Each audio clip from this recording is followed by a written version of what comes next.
Hello, buddy. Okay.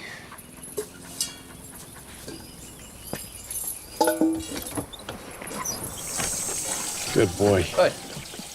Hey, can I help you? Nope. Just giving your dog some water. Oh, I must have knocked the bowl over because I gave him water this morning. No, you didn't. Bowl was bone dry. You calling me a liar? Yes. I suggest you leave my property. Good boy.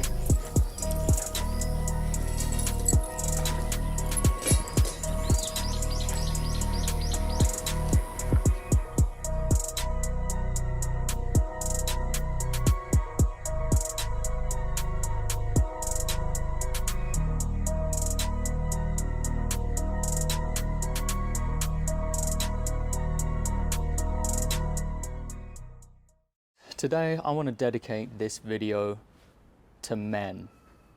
I'm a man, and this one goes out to the other men. Women, you can listen in, it's no problem.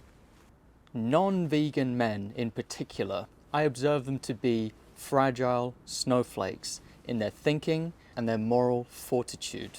I'm going to give you 5 reasons why. This is a criticism, but the intention of this criticism is to build you up. I don't want to just disparage you. I'm saying this because I think you can do better. But it starts with criticism. Are you able to adapt to new information? Test yourself with this. And by the way, I am not free of this criticism. I was in this category that I am now critiquing, and I improved. Let's get into it. First of all, non-vegans, like me in years prior, are overly sentimental about ingredients in their food. They would rather pay someone to abuse an animal on their behalf than change their cooking ingredients. This attachment to ingredients causes them to contradict their own moral principles. That is weak. It's not living up to who we are as men. Number 2, non-vegans are easily manipulated by corporate branding. They fetishize acts of harm towards innocent, vulnerable creatures that are less powerful than themselves. They fetishize that behavior in the form of hunting propaganda and other recreational activities which involve bullying beings that are more vulnerable than themselves. That mental weakness is what allows them to be manipulated, where these grown-ass men who are behaving like boys romanticize the act of killing animals that are born innocent and that die innocent at their hands. So corporate branding and manipulation takes many forms. I'm just touching the surface of that one, but it is a weakness that you are unable to resist, or that you do not have the self-awareness, the intellect to be able to pierce through what has been told to you in corporate advertising and in these very profitable cultures of needless violence. Number 3, non-vegan men, they refuse to hold themselves personally accountable for their own actions in the form of purchasing decisions primarily. If you are financially rewarding and incentivizing other people to abuse animals on your behalf, that's on you.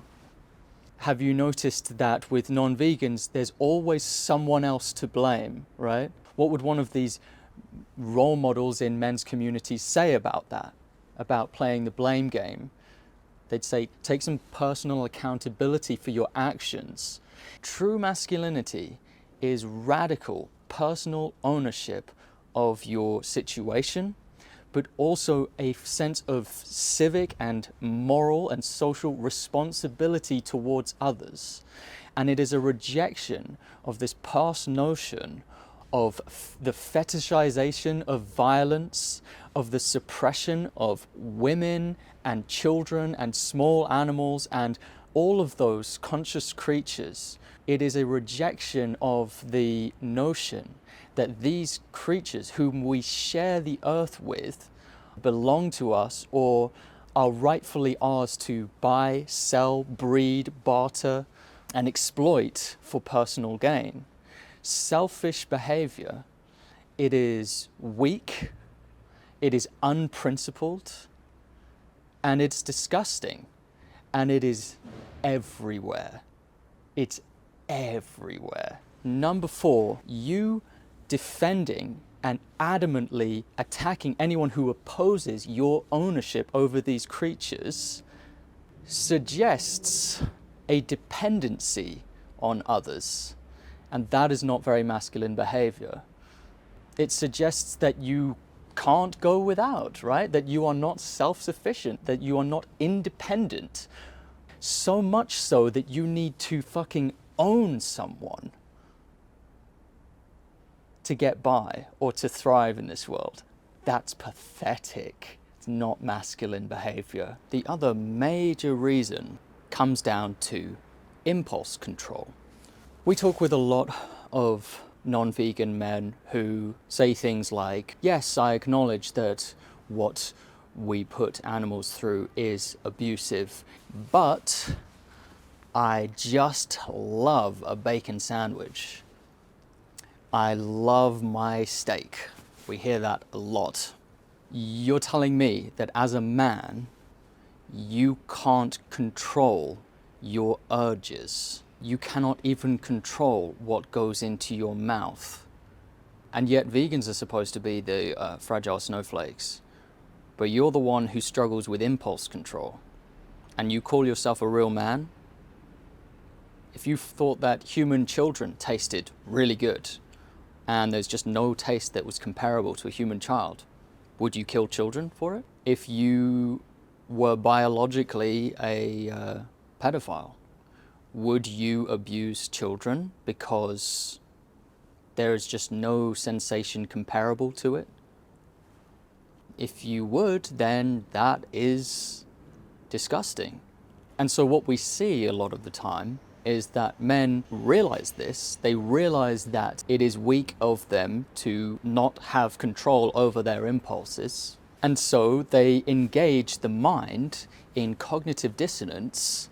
They would rather weave a web of lies than confront the truth that what they are engaging in is weak behavior where they are not in control of their impulses. We as vegan men, we see this double standard. There is a respect for aesthetic lifestyles, lifestyles that involve impulse control, self-control, stoicism, using our intellect to better society, and that's great stuff.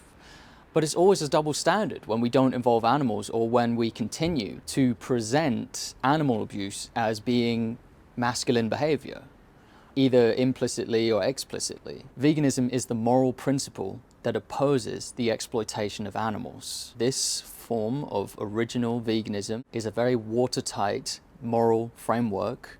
If you don't have to involve yourself in the exploitation of animals, why would you?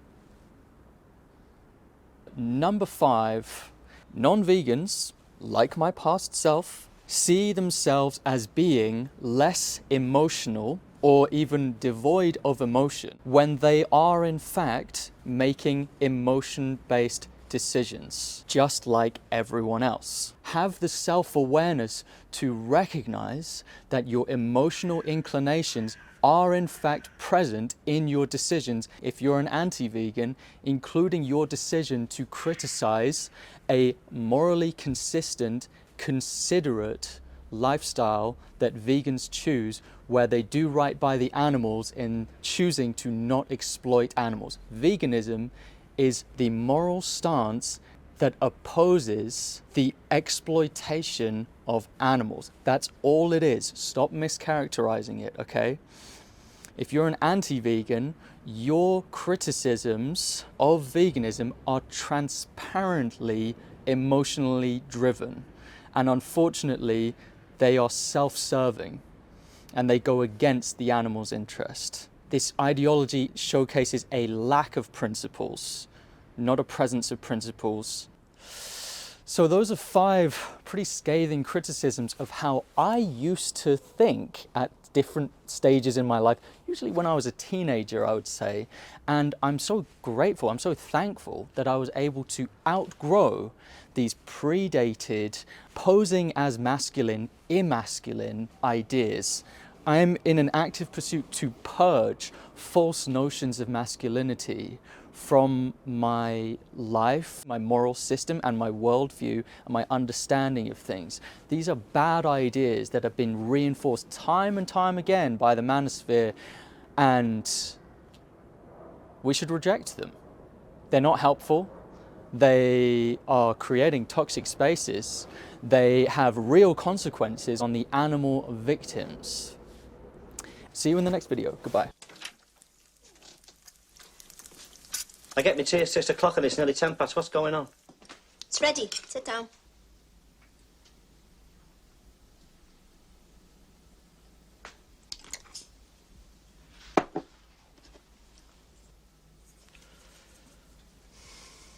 What's this then? What? What is this? It's Thursday. We have steak on Thursday. We always have steak on Thursday. Well, all right, it's Thursday, but we're having chips and egg for a change. You like chips and egg? On a Tuesday. I like chips and egg on a Tuesday. Today is Thursday. Well, pretend it's Tuesday. Where's me steak?